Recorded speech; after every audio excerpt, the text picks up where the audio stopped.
Okay, so this is my second attempt at this video. I tried to record this live as I was making the characters, and I forget that when I hit keyboard strokes, it'll pause the actual recording software. So at some point during making these characters, it paused, and I just realized that. So the characters are done, so I'll explain this. Dale in South Carolina this weekend is debuting our game, Dark Age of Man, at the Scarab convention. He has he actually has a full table with waitlisted players, and he wrote me today. He's at work. Could you make me some pre-gens? And I said, oh yeah, sure. So a couple things. I chose not to name the characters. I didn't want to give them a description, a name, or a gender.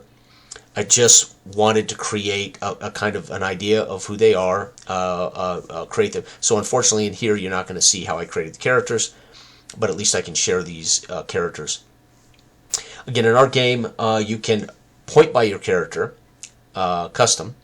You can point by them and select a profession that modifies their character, or you can actually do a custom character that has particular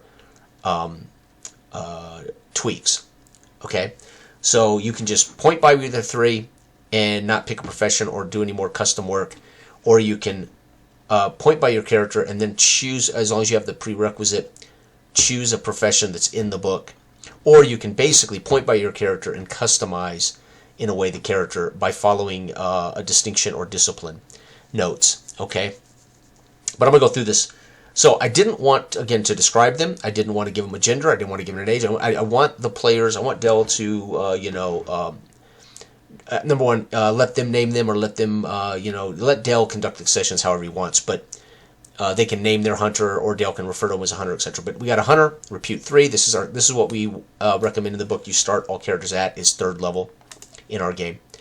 Then of course point by, 1 in body, 1 in mind, 1 in spirit. The purse is a derived rating of prestige plus 1, and of course no prestige, so 1. Inventory is body plus 4, 5. Combat is body plus your best weapon or your best item, bow. So 2 with a bow, 0 with a dagger. His dagger is poor, -1, body 1, 0, right? Simple. He has a bow, leathers, and dagger, a backpack, water skin, fire starter, and rabbit jerky. Then I made a diplomat. I'm trying to make varied. I want people to realize this isn't D&D. You are encapsulating in Dark Age of Man a particular type of person that exists in the world, and so it's not always about creating a combat class or creating a particular thing. So the diplomat, repute 3. This is a custom character, so I point by, but for me to have a discipline for this diplomat, I have to have at least a mind of 2, and his discipline is administrator. So this is a administrator. Spirit 0, prestige 1, and again the purse is 2 due to the prestige kick. Inventory is 4 without the bonus, and his weapon is -2 because he has no weapon. So definitely don't want to get into combat with this character, right? Signet ring is excellent. This can affect negotiations. This can affect his work. Let's say that the Washburn asks this diplomat to write a warrant for a land deed, a bovate, to an alderman, and he does so, and then he might make a signet ring check to see what the quality of that work is. And what's fun about that is if it's bad quality, of course, there could be that can affect situation. If it's excellent quality, it affects situation. So there could be a lot of fun there. The signet ring gives a bonus to certain things he may do. If he had words of power like magic, his signet ring could actually be a bonus toward magic. But again, his discipline is administrator. He is not a magic user, so to speak.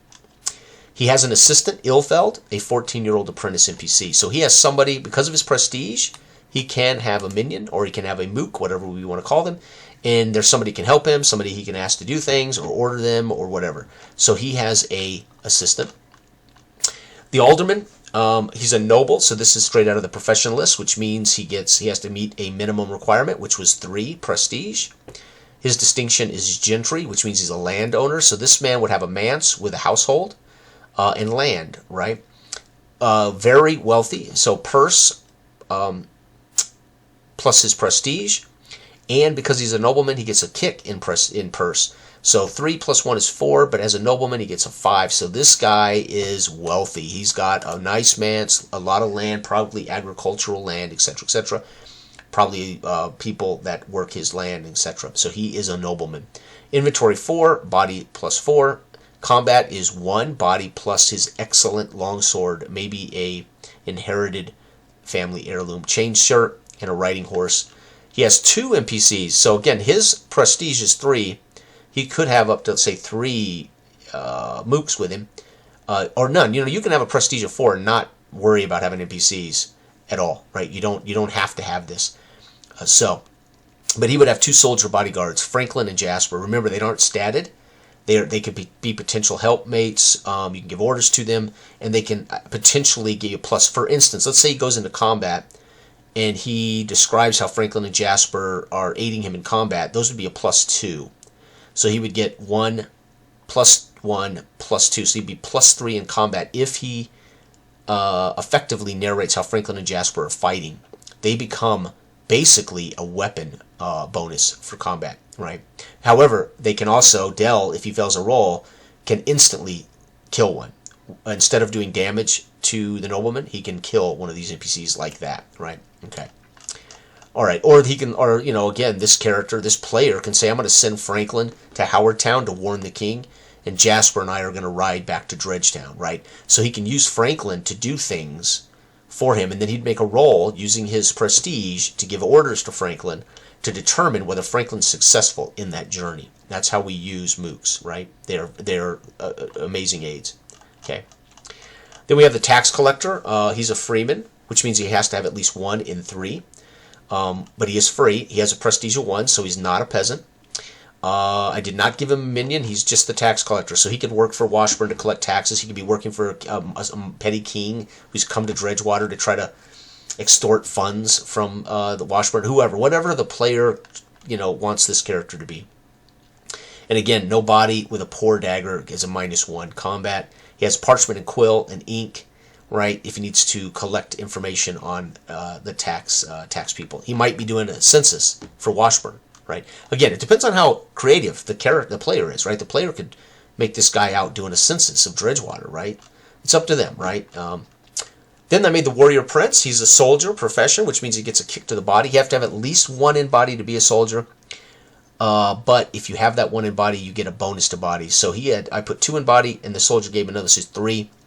With his excellent broadsword, he is a 4 combatant. So this guy is a stout warrior in our game. And because he is a warrior prince, he might be the heir presumptive from another region, and Dad hasn't died yet. And Dad tells him, "Get out of here, go make your name.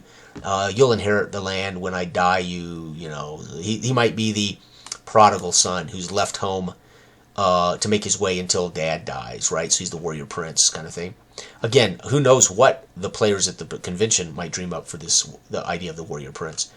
Broadsword, leathers, and a signet ring. Signet ring, of course, from his family, but really doesn't do much for him as far as prestige. Matter of fact, this signet ring would knock his prestige to 0 if he attempts to use his family name to negotiate with Washburn.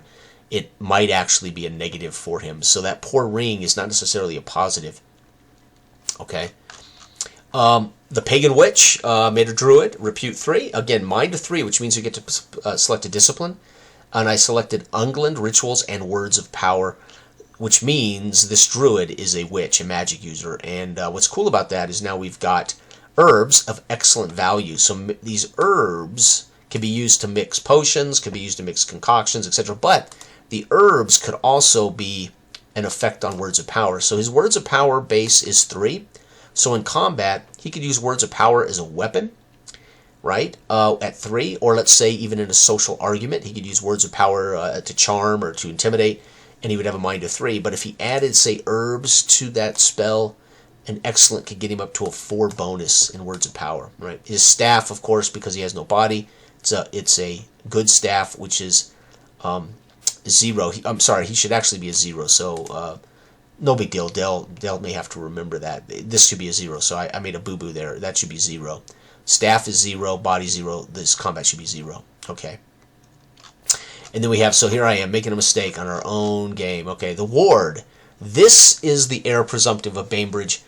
Again, whoever chooses to play this can make it a teenage girl, can make it a young man who hasn't come of age yet, and he's the heir presumptive of land or property somewhere in the world, and he's being taken care of by Lord Washburn until he's of age, or she's of age, whatever, right? This could be a 10-year-old kid or whatever the player wants to make him. Again, I balanced out the attributes: mind, spirit, prestige. Prestige should at least be, as an heir to something, 1. 0 would not be ideal, because 0, it really implies a peasant, so 1 at least. And 1 also reflects that maybe she's young, or he's young, right? Okay. Purse, inventory 4. So again, poor property, poor family value, cannot take control of those funds until of age. Therefore, the purse is right now 2, but not much there. Has an arming sword, maybe training and working with the right-hand man of Washburn to get better with weapons. Excellent arming sword, gives him a 1 combat. Travel garb and a cloak, right? And then we have the priest, repute 3. This is the profession from the book. So 1 and 2, and words of power is the choice here for the spirit, which means we can use miracles, prayers to affect play. Purse is affected by that 0 prestige. Inventory is improved by that body, and a 0 combat cudgel, because it is poor. Body's 1, so 1 minus 1 is 0 in combat, right? Holy robes, no big deal right here. Crucifix is good, so crucifix can be added to any spirit challenge. Crucifix of good, actually it has no bonus, it's only good, so there would be no +1 here. So if it was excellent, it would be a 3 when he does miracles and prayers. And that's it. Those are the 8 characters. I put them in a PDF of 8 pages, so you can print them out and have 8 pages to hand out and let them choose.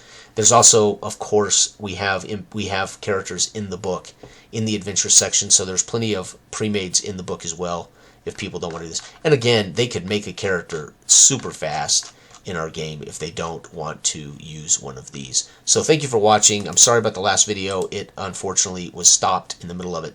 Bye-bye.